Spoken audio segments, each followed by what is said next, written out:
ভাই, মান সম্মান চলে যাওয়ার আগে ইউটিউবে এই 4টি সেটিংস এখনই করে রাখুন। নাম্বার 1, অনেক সময় ভিডিও দেখতে দেখতে অ্যাডাল্ট কন্টেন্ট সামনে শো করে।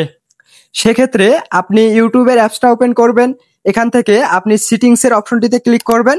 এরপরে এখান থেকে জেনারেল এই অপশনটিতে ক্লিক করবেন। এরপরে এখান থেকে একবারে নিচে দেখেন রিস্ট্রিক্টেড মোড, এটা অন করে দেবেন। এরপর থেকে ভিডিও দেখার সময় অ্যাডাল্ট কন্টেন্ট আর শো করবে না। নাম্বার 2, আপনারা অনেক সময় অভিযোগ করেন যে ভিডিও দেখার সময় অতিরিক্ত এমবি কেটে নেয়। আপনারা এখান থেকে সেটিংসে চলে যাবেন।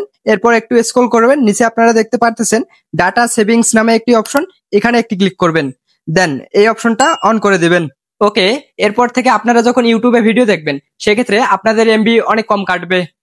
নাম্বার 3, অনেক সময় বাচ্চারা ইউটিউব দেখতে দেখতে মোবাইল দিতে চায় না। সেক্ষেত্রে এখানে এসে সেটিংস এর অপশনে ক্লিক করবেন। এরপরে এখান থেকে জেনারেল এই অপশনটিতে ক্লিক করবেন। এখান থেকে remind me to take a break এই অপশনটি অন করে দিবেন।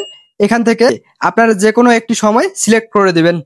এরপরে কিন্তু সেই সময়ের পর তার কাছে একটা রিমাইন্ড চলে যাবে, তখন সে আর ভিডিও দেখতে পারবে না।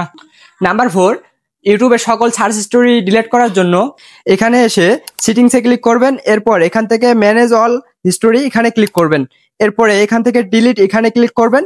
এরপরে এখানে ডিলিট অল টাইম এখানে ক্লিক করবেন। এরপরে এখান থেকে ডিলিটে ক্লিক করবেন। তাহলে ইউটিউবের সকল সার্চ হিস্টোরি ডিলিট হয়ে যাবে। তো আজকে এ পর্যন্তই, আবারও দেখা হচ্ছে আপনাদের সাথে নেক্সট ভিডিও নিয়ে।